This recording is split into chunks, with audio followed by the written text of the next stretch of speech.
So thank you for coming. I see a bunch of familiar faces. We're glad that you're here. I'm Dr. Elena Traister in the Massachusetts College of Liberal Arts Environmental Studies Department. And this is the first presentation in the Spring 2026 Green Living Seminar. The theme that all of these presentations will focus on is nature and spirituality.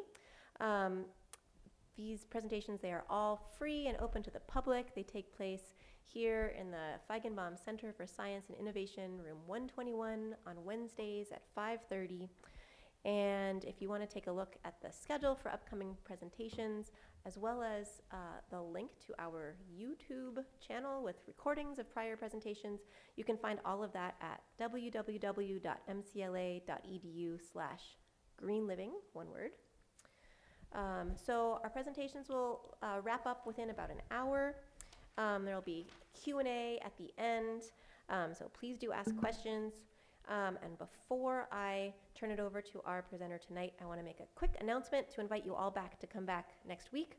On February 4th, Dr. Nima Mazaheri, Professor of Political Science and Dean of Academic Affairs at Tufts University, will present a lecture titled Faith Under Fire: How Religion Shapes Climate Concern in the Middle East. Today's presentation, titled Land Plus the Spiritual Journey, will be given by David Cruz.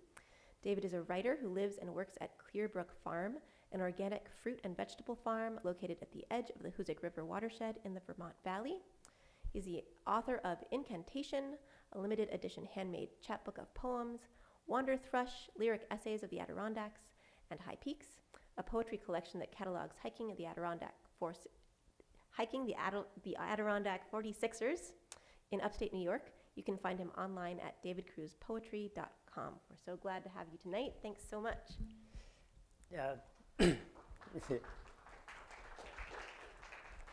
Thank you, everybody, for being here tonight, and to Professor Traister in this environmental studies class for having me and kicking off this this spring speaker series for nature and spirituality, which is interesting. You know, they're probably two of the oldest ideas human beings have been thinking about.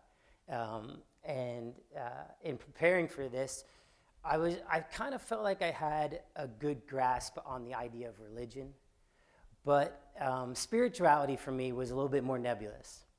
And so before we begin, I want to take 30 seconds and have you all just jot down. You could do it on a phone or you can do it on a piece of paper. I'll give you 30 seconds. What does spirituality mean for you? Jot down whatever you like.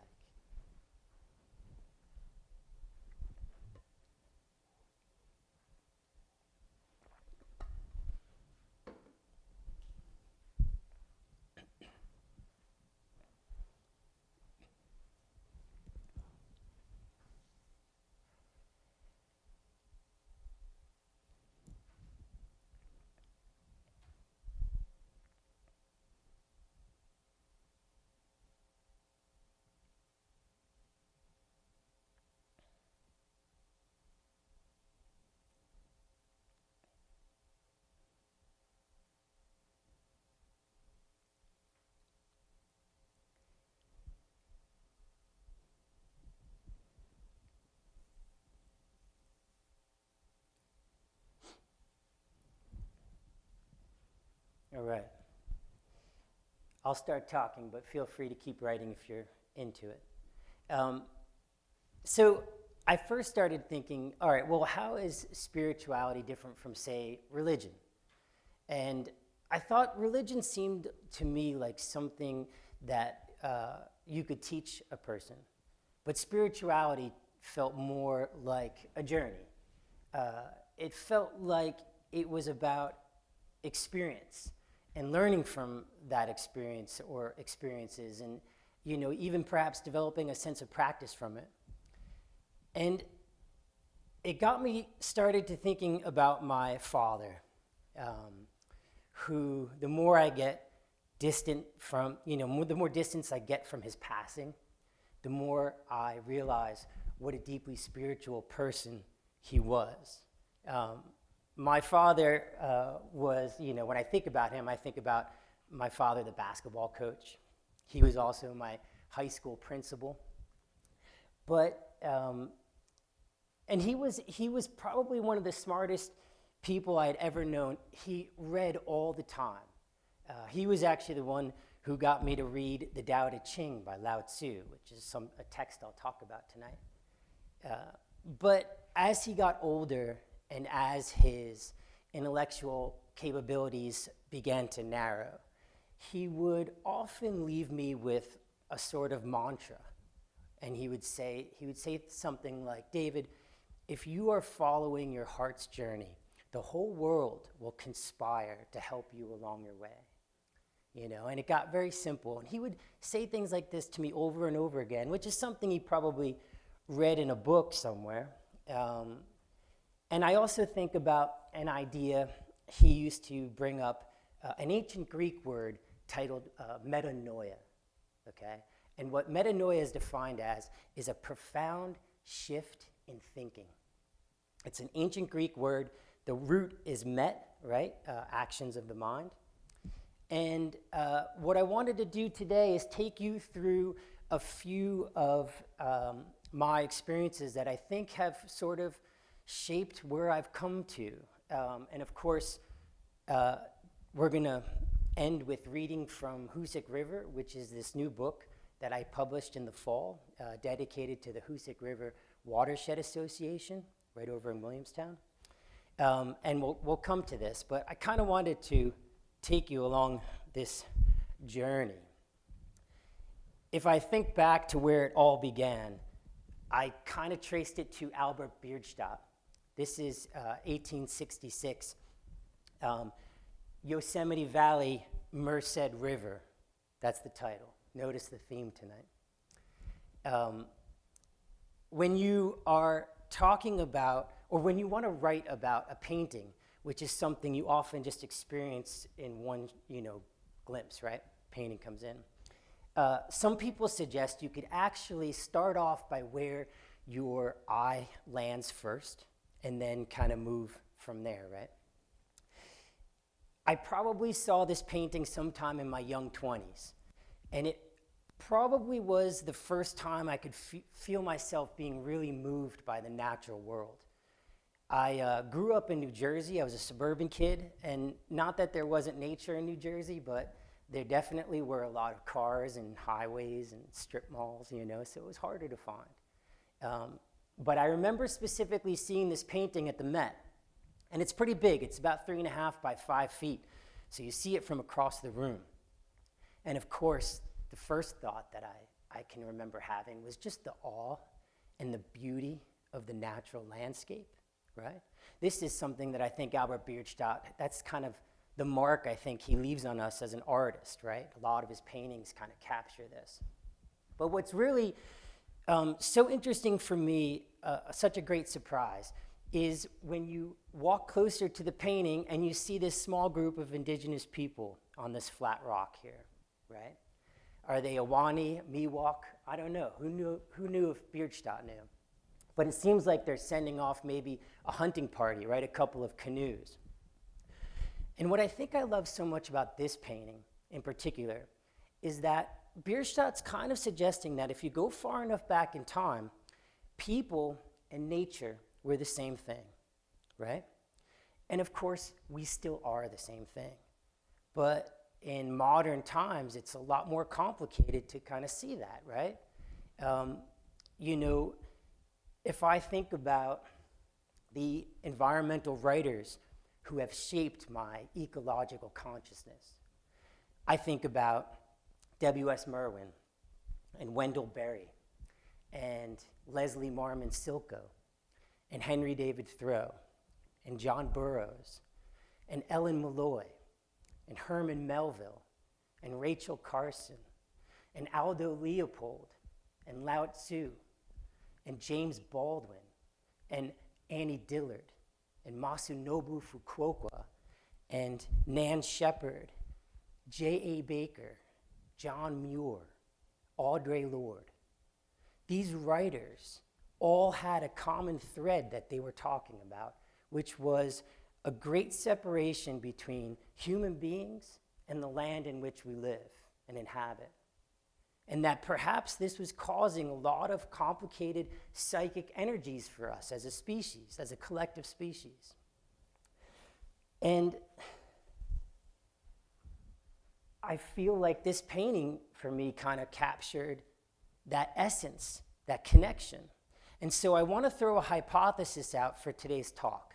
And that hypothesis is this: that a deep sense of spirituality, a spiritual self, can reconnect, rewild, can return us into a profound relationship with the land and living ecosystems. Okay. Next up is this guy. You probably know him. I want to share a fragment from something he wrote. I have known but one or two persons in the course of my life who understood the art of walking. That is, of taking walks. Who had a genius, so to speak, for sauntering. Which word is beautifully derived from people who roved about the land in the Middle Ages and asked charity under pretense of going à la Saint-Terre, to the Holy Land. Till the children would exclaim, there goes a Saint-Terrer, a saunterer, a Holy Lander. Those who do not go to the Holy Land as they pretend are indeed mere idlers and vagabonds. But those who do go are saunterers in the good sense, such as I mean. Some may derive the word from sans terre, without land or a home, which therefore in the good sense would mean having no particular home, but feeling at home everywhere. For this is the secret of successful sauntering. That comes from an essay titled Walking, which was the last thing Thoreau was reading and writing from before he died. He was a couple months shy of his 45th birthday. The essay was published posthumously in The Atlantic in 1862. I used to teach, I would read Thoreau with my students. By the way, I was a high school English teacher for 15 years in New Jersey. And I used to read Thoreau with my students. Specifically, I would read a passage from his bird journals. There was this great passage I love so much where Thoreau is investigating the nest of what he calls a yellowbird. And the editor footnote suggests that it was most likely a yellow warbler. And he goes on to, measure the diameter of the nest and the depth of the cup. And then he begins to narrate the 7 materials that the birds used to build the nest, starting with the most prevalent, going all the way to the least prevalent. And this passage spanned like 2 pages of the text. And so I would read it to my students, and of course I'd be all amused, and then I'd finish, and I'd look up, and they'd be, staring back at me like goats. And I would say, right? And they would go, okay, like what? Like what's so special about that? And I'd say, what's so special? Can you think about this for a second? Let's say you're driving down a country road, okay?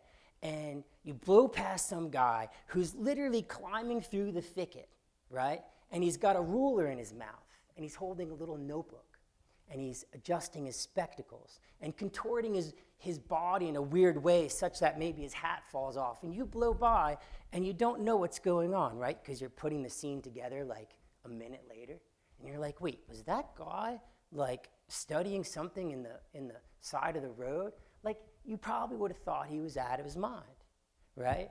And yet, I think Thoreau, for me, planted a very important seed that would become what I would think of as my first sort of shift in my own thinking. And that's the idea of presence. It's the first thing. Presence, I think of like being aware of the world around you, right? Being attentive to the world around you, actually being curious and probably learning through experience, right? What it means to actually go out and study a nest in order to figure out how these birds made it, right? So in order to kind of capture some of the essence of Thoreau, I actually want to read you a passage from his first book, okay? It's titled A Week on the Concord and Merrimack Rivers theme. This was a week-long trip he took with his older brother, John. They took a raft and went up into the state of New Hampshire. And a lot of the book, he's musing about, you know, literature and history and philosophy. He even intersperses some of his own poems. But there's also great descriptions of the river and his experiences. And I want to read you a passage of when he gets up to Abenaki Falls, and he's contemplating the rocks and what the river has done to the rocks for many thousands of years. Okay. At Abenaki, the river is divided into many separate torrents and trickling rills by the rocks, and its volume is so much reduced by the drain of the canals that it does not fill its bed.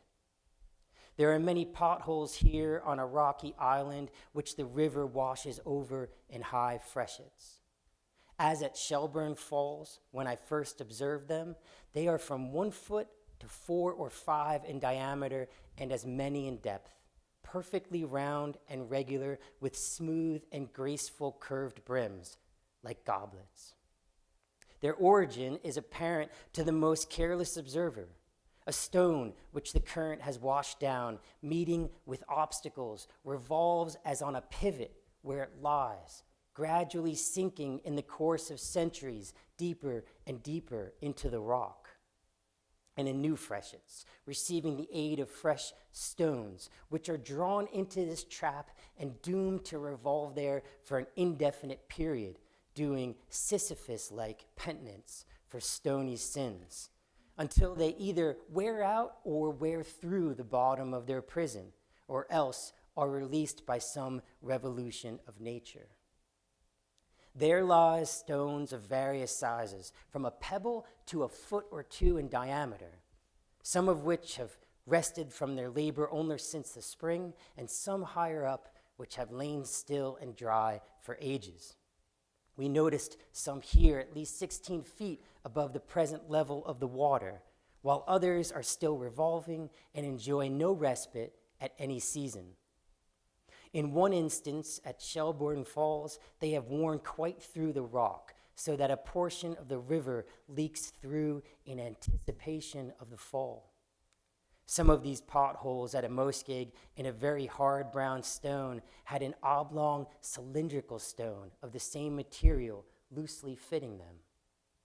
One as much as 15 feet deep or 7 or 8 in diameter, which was worn quite through to the water, had a huge rock of the same material, smooth but of irregular form, lodged in it.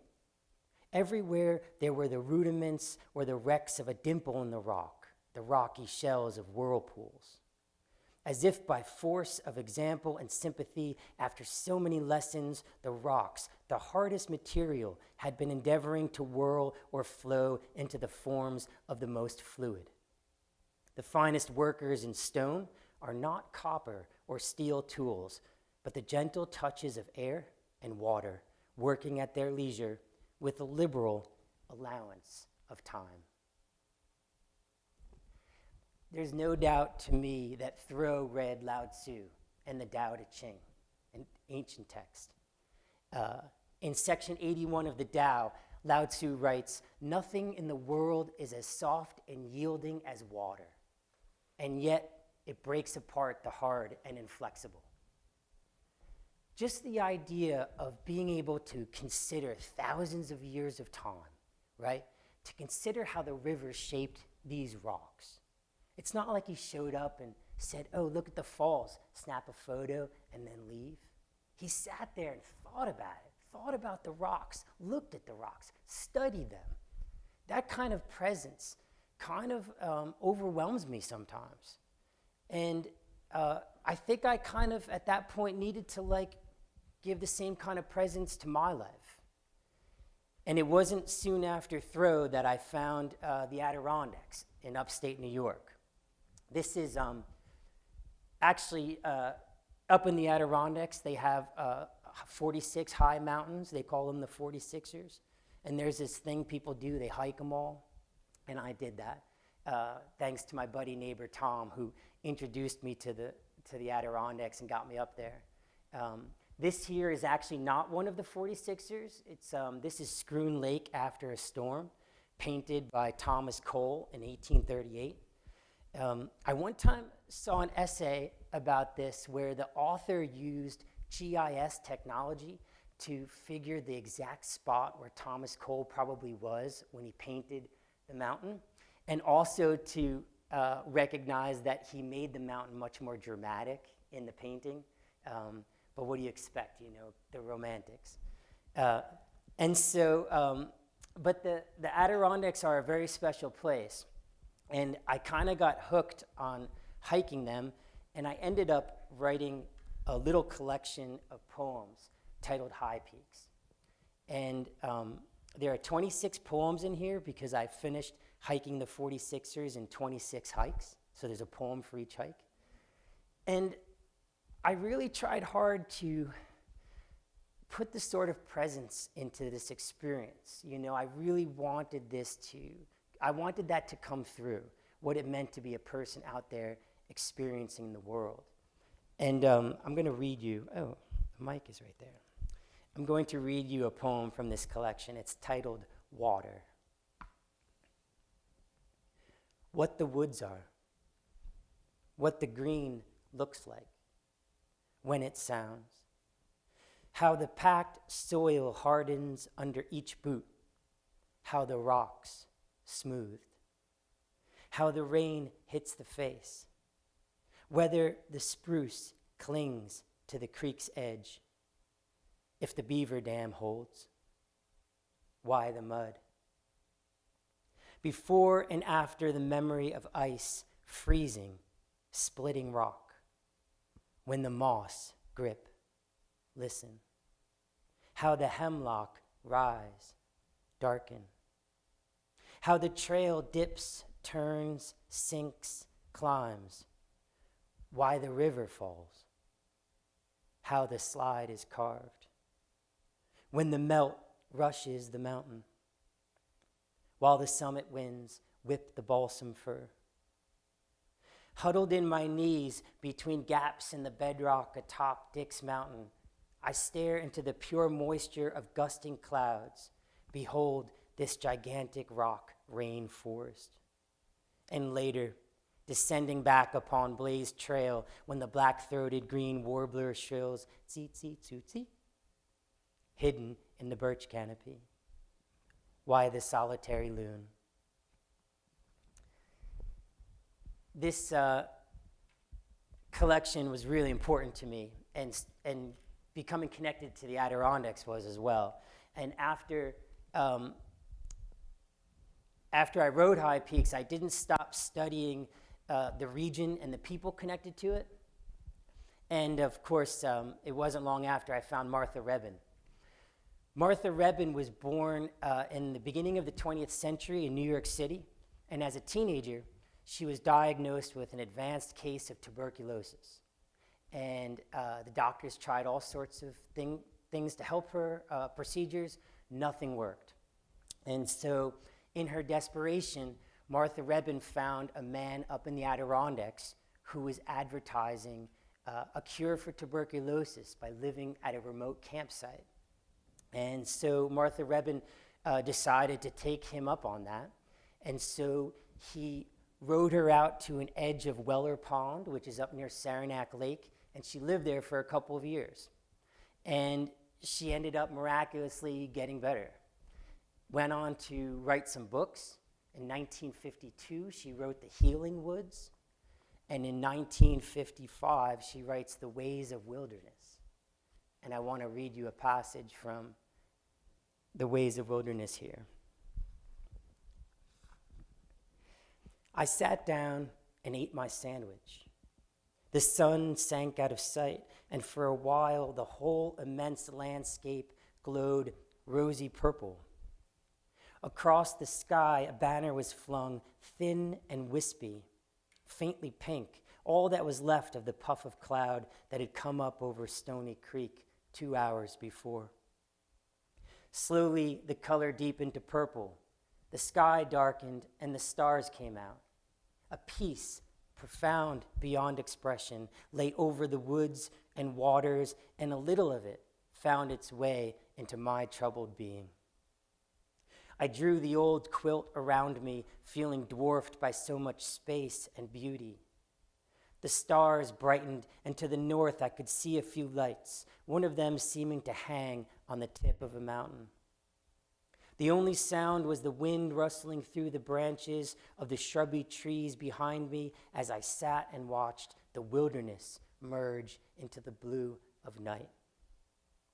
When the earth disappeared in darkness, the heavens took over. For the first time in my life, I had an inkling of what infinity meant.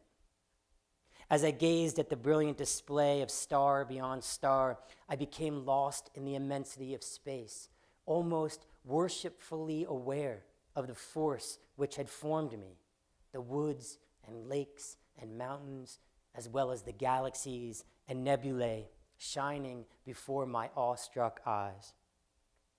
After a while, there was a lessening of the darkness below me, a glint of silver on the water. The moon was coming up. Everything was so still, so unmoving, and when a meteor streaked across the sky and exploded, it was as shocking as a stab of physical pain. Then the moon was in sight, looking awesomely near at eye level, not flat and bright as it usually did, but like the tremendous shining sphere it really was. The wilderness around me stood forth in its reflected radiance, vast, still, mysterious. I almost feel like I don't need to explicate that excerpt from Martha Rebin as far as, can you sense there's like almost a deepening spirituality taking over her? Can you hear the language, right? I had an inkling of what infinity meant, my awestruck eyes, right? And I think at the time, Martha Rebin planted a seed that would become, I think for me, a next really important shift. And by the way, I want to point out, these shifts aren't just like they happen like that. I think I'm actually still in the midst of processing what Martha Rebin planted in me a long time ago. And that's the next idea I want to bring up, which is aloneness. I have to say, we are never alone anymore. Do you realize that? Do you realize those little robots in your pocket, right? We're never alone. I have to tell you, when I was a kid, that just made me very old, I think. When I was a kid, I can remember leaving the house in summer at like 8:30 in the morning. I wouldn't come back all day long. I'd be out with my friends, we'd be playing, and then even when we finished playing and it got dark, we used to play manhunt. Do you know what manhunt is? Oh my goodness. You'd separate into two teams, and then you just run out into the middle of the night and try and find each other. And I was so good at hiding, and this is what I would do. I would find some spot in somebody's backyard, you know, between a rose bush and some garbage cans, maybe tucked up against someone's garage, and I would sit there for hours with nothing but my thoughts. Could you imagine a kid doing that today? How quickly would that kid be scrolling, right? And look, I do it too. I'm trying to figure out how to have a relationship with the technology as well. It's a weird world. But I have to say, I think aloneness has incredible possibility. And I think Martha Rebin in this passage, right? The possibility of solitude, the possibility of a profound peace that could set in. And I think nowadays it's even more complicated to figure out, how do we get alone, right? We might have to seek it. I want to tell you a story of a time in my life, but it's kind of a personal story, and it's a little hard to tell. I'm going to be vulnerable with you people. I hope that's okay. It goes back to around 2019, 2020. It was the last year that I taught high school. I was a high school English teacher for 15 years. And the first 7 years of my teaching experience was amazing. I had a lovely principal, Doc Riley. My father and Doc, they were professional friends, and my dad said, you should go teach with Doc Riley. He's a wonderful man. And they were both principals in the same kind of way. They led with their heart. They cared about people. And Doc Riley used to keep the bureaucracy out of our classrooms. He'd say things like, let teachers just do what they do best and teach, you know? And he used to say this one thing all the time. He would say, young people will learn from teachers with whom they make intimate and close connections. Don't ever forget that. He used to say that all the time. And my first 7 years teaching there was amazing. I learned so much. I started to hit my stride as a teacher, and the connections I was building with students was amazing. And then Doc Riley retired at the end of my 7th year. And the superintendent at the time, who was a good guy, also an intellectual kind of guy, the school board didn't like him. They chased him away, and they put in a younger guy, you know, a guy who wanted to climb some ladders. And this guy wanted to increase the rankings of our high school. And so immediately he started putting pressure on school departments to teach the tests. We got to increase our test scores, our HESPA tests, our AP and IB tests. And then he put supervisors in play. We never had supervisors before. And these supervisors began to standardize the curriculum, right? So all classes, we started practicing taking more tests with students. And the students even became no longer people. It was almost just like they were data points, you know? We were studying how well we were doing. I got to tell you, it became kind of a drag to teach like this. And I tried to, you know, with my supervisor, I kind of quickly became a target. She kind of, you know, labeled me a renegade teacher because in department meetings, I was not afraid to say, look, of course I'm going to prepare my students for their AP and their IB tests. However, in my heart of hearts, that's not my number one priority. My number one priority will always be creating a safe and loving environment so that young people can learn how to think for themselves. They can learn how to have a creative voice. They can expand their capacities for empathy and build an emotional skill set that they are going to take into a complicated adult world. I have to say, I was quite the target. And in the next 8 years, my workplace environment got really toxic. And I got to the point where I would get scared to even go to work because I was afraid of having confrontations with my supervisor. It got so bad that I had to open a harassment case against this person in the last 2 years of my teaching career, which I won, by the way. And yet, the damage was already done because I was so sick. I was sick emotionally.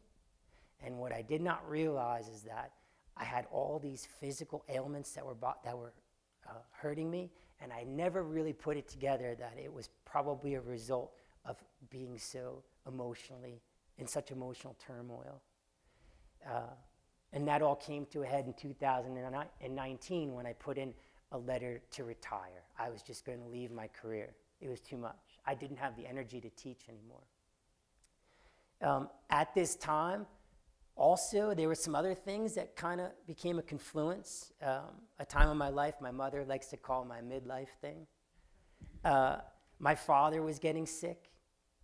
He was like my great friend in this world. And he was getting more and more sick. First it was a heart attack. Then it was a massive brain bleed.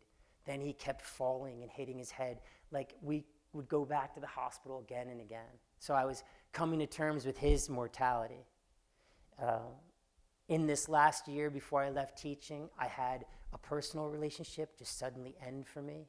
And then in October of 2019. I could barely even talk about this, but my sweet pup, Murphy, my companion of 13 years, passed on from this life to his next. And then in the spring of 2020, COVID hit. So all this just, I got to tell you, I wasn't sure if I was going to make it. I was in a very bad place. And I had one really close friend of mine, Big Jeff, who was one of the only friends who could help me through this time of my life. And I'll never forget, this is April of 2020. The world is a raging pandemic. I have my whole life packed up into my little Subaru, and I was planning to leave the only state I'd ever known as home. I'm going to leave my job and just move northward. So I'm hiking with my buddy Jeff. And by the way, Jeff was a great guy. He taught with me. He was a history teacher. And he also was a youth minister in our town. So the students loved him. And he was a big guy, too, bigger than life. He was religious, but he was also deeply spiritual. One of my closest friends. So we're out hiking, and he says to me, he says, Davey, that's how he used to talk to me. He said, Davey, what do you think was the most important thing that happened to you up until this point in your life? Something that shifted things for you. Maybe it's something you did. Maybe it's something that happened to you. He's known for asking really deep questions like this, and I have a lot of respect for him, so I thought about this for a while. And I said, well, I think when those 2 years I was hiking the 46ers and writing high peaks, I think that did a couple of things for me. The first was I had never before knew what it was like to be immersed in a project that just utterly consumed me. I was learning about the Adirondacks. I was writing poems. I was feeling so curious. I was feeling so much joy. The project itself was so incredible that when the book came out and it was done, I was almost a little sad about it because it was more fun to be in the work. And then the other thing I think it did was I feel like it put me on a path as far as what I really cared about as a writer and an artist. You know, I wanted to write about the land. I wanted to write about living ecosystems. And I wanted to write about the connections or lack of connections that are a part of it all. The interesting thing about Jeff is I think he cared less about my response and more about me hearing my response, if that makes sense. He had that kind of deep spiritual quality to him. Because you know what he says? He goes, Davey, I'd like to share something with you. It's from Psalms 84. Blessed is the human whose strength is in you, whose heart is set on pilgrimage. As they pass through the valley of Baca, they make it a spring. Also, rain covers the pools. They go from strength to strength. And then he says to me, he says, do you know what Baca is translated as? I said, no. He said, weeping. As they pass through the valley of weeping, their tears and the rain become well springs of life and strength. I took that with me when I left the next day, and I recited that little poem from Psalms over and over till it was a part of me, and I took it on every hiking trail. And you'll see it's going to come up again here today with Hoosic River. I pushed northward, and eventually, some months later, I ended up woofing along the coast of Maine. And I was right near the Kennebec River, which is the postcard you're looking at here. Do you people know what woofing is? The worldwide organization for organic farming? Yeah? There are farms all over the world participating, and you can go work for any of them. You just have to connect with a farm, and what they'll do is they'll feed you and give you housing, and then you work for them. And it's a great way to see the world, go have adventures. And it was a raging pandemic, and I just left my whole life, and I didn't know what I was doing. So I found this lovely little farm run by an elderly couple named Carol and Bill. and it was located on a peninsula jutting south from the city of Bath, right along the coast of Maine, in a town called Phippsburg. And the Kennebec River ran right past this peninsula and emptied into the estuary right near Popham Beach. And when I showed up, they were, it was kind of the fall time, so we were bringing in the last of the harvest and putting their beds down for winter. Carol and Bill used to run a bed and breakfast on the property, and the farm would feed the bed and breakfast, just like a 6-acre cottage-style farm. And but the bed and breakfast, they had since retired, so they were literally now just growing food for themselves, and then everything extra they would donate to the food kitchen in Bath. So that's what we were doing. So anyway, and here's a funny little thing too. I was living and sleeping in a shed, which in the summertime was like a bunkhouse for woofers, but in October and November with no heat and it getting cold, it was not ideal. I loved it. I was sleeping with the mice. I had my sleeping bag and some big blankets, and like I would get into this little nest every night myself, and I had no cell phone or internet, and I had my books. And I don't know if you could tell, but I was probably getting back to something, like I was on some kind of healing journey. And I remember Carol, she would say, "David, honey, we have warm rooms in the farmhouse. You could come stay with us." And I would say, "Thanks, Carol, I'm okay. I'll just, leave in my bathrobe from the woofer bathroom and walk down to the shed every night in the cold." But it was actually a good experience for me. I was talking with another woofer one night, Sophie. We were in the kitchen, because this is what you do. A lot of times you have communal dinners, right? And I was telling her about how I was writing a poem about the Kennebec River, which is actually the first poem I ever wrote about a river. And the Kennebec's a wild river. It runs 180 miles through the state of Maine, begins up at Moosehead Lake near Katahdin, and then empties out right past where Carol and Bill lived. So on my days off, I was visiting the river and the estuary and just learning all about the ecosystem there. And I was telling this to this woman, Sophie, who I was working at the farm as well. And she had also asked a little bit about where I'd come from. And so I told her about this difficult time. I just left, everything I just told you. And I remember she was nodding her head, and then she said to me, she goes, "Why not just carry it like the river?" And I said, "Carry what?" And she goes, "The grief." And I was like, oh. That is actually the opening lines of Hoosic River. Carry it like the river, she says. There's a thread running through this book, this idea that the river is on a journey, and anything that goes into the river has to carry. It has no choice, right? And just like us, to live a human life is literally to live a life in which you collect griefs. There's no way around that. And there's nothing we can do but carry them. And I remember Sophie's thoughts and how much they made an impression on me that day. That line is also in that poem about the Kennebec River I wrote too. There was another really profound shift that was happening for me at this time. I was sending my writing off to a woman named Susie O'Keefe, who was a board member at the Northeast Wilderness Trust. And I was doing some work for them too.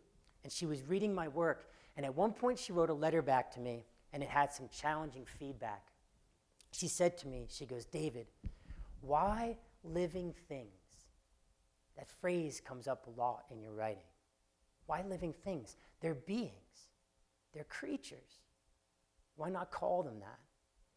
And I have to say, it was really difficult to hear that, because I looked back at all my writing that I had published, and I saw living things, and I thought, oh, it's there's a problem, I messed up or something, right? But she was right. And from that moment on, that was a momentary, profound shift in my thinking. All my writing had to account for living creatures, living beings. By the way, creature and create come from the same word root. To bring forth, to make. And this had to happen. And by the way, there's still a challenge, there's still limitations to language, something that I struggled with Hoosic River, and that is the pronoun it, calling the river it. I can't get away from it. I don't know another pronoun, and I'm struggling to figure out how to talk about these living ecosystems, because the river supports life, right? It makes me think of a landmark case, I guess you'd call it, that happened in New Zealand in 2017. Do you people know about the Wanger River in New Zealand? In 2017, the country of New Zealand grants the Wanger River personhood under law. Okay? This is perhaps the future of our ecological conscience. Basically, what this law determined was that this river was so important to the Maori people as a life source that to harm the river, to pollute the river, would be like, under law, harming another human being. Think about that.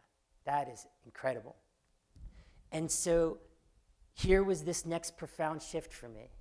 And I think of it as preservation of life, and nonviolence. What does it mean to live a life that's nonviolent? What does it mean to recognize that living creatures are alive and they deserve respect simply for that? That's dignity, to know that there's life around you.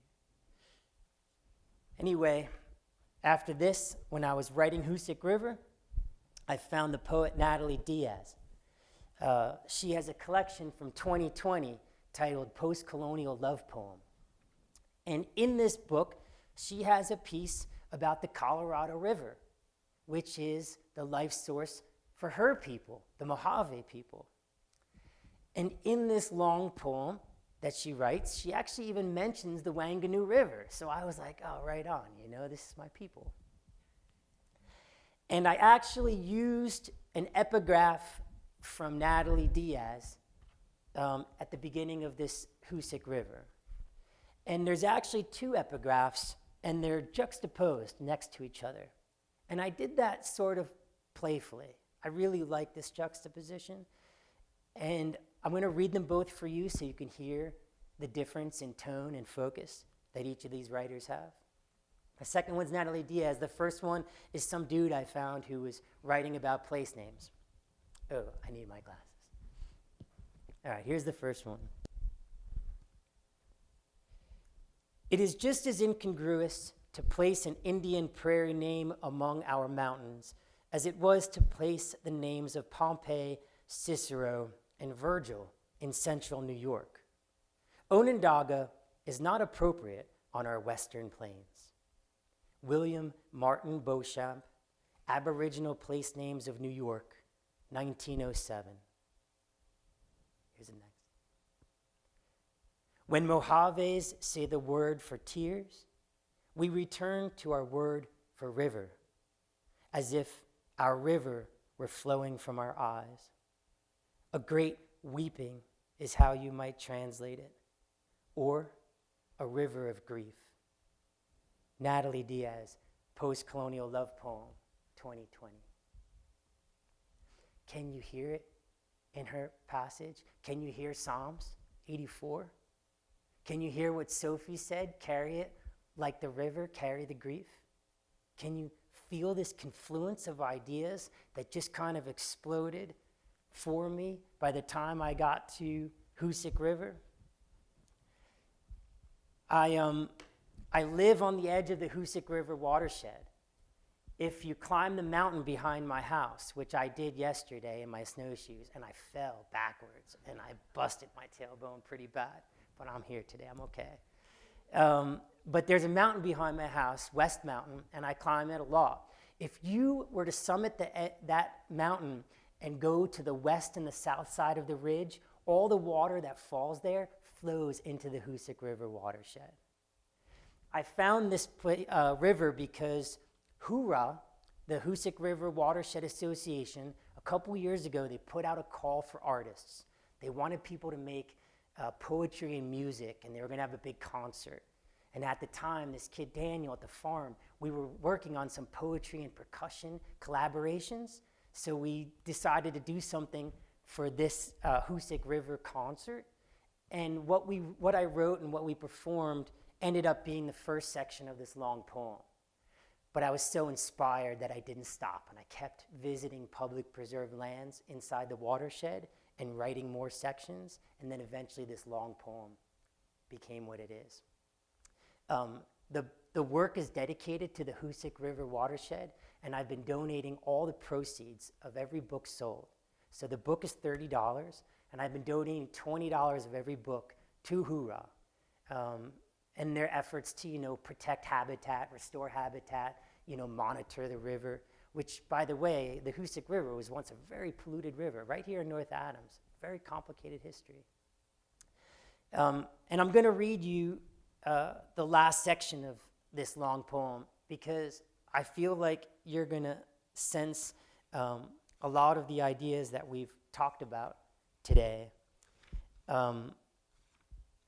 Also, I'm willing to take questions after this too if you want to talk, and I'm also willing to hang out and talk with anybody one-on-one. I do have books if you want to buy a book and support the good cause. And before I read this last section, I just wanted to go over the ideas again because I want to throw another one out. So first it was this shift of presence, right? Being aware of the world. And then aloneness. And then preservation and nonviolence. The last one I want to throw out is this idea to wander. And I want to couple that with the word to wonder. Just one little vowel shift. Wander, wonder. I defined wonder recently as having a new thought and following it into the future, not knowing where it's going to lead. To actually wonder about the world. And in some ways, that's like wandering. Thank you so much for your care. Here's the end of Hoosic River. It began when continents collided 400-500 million years ago. A return, water and earth. All the while, time braided itself into your verdigris flow. What does this say about strength? I will give myself to the boots walking rhythms, to deep woods. Carved rock from the last ice age, for what is here now was also here long ago.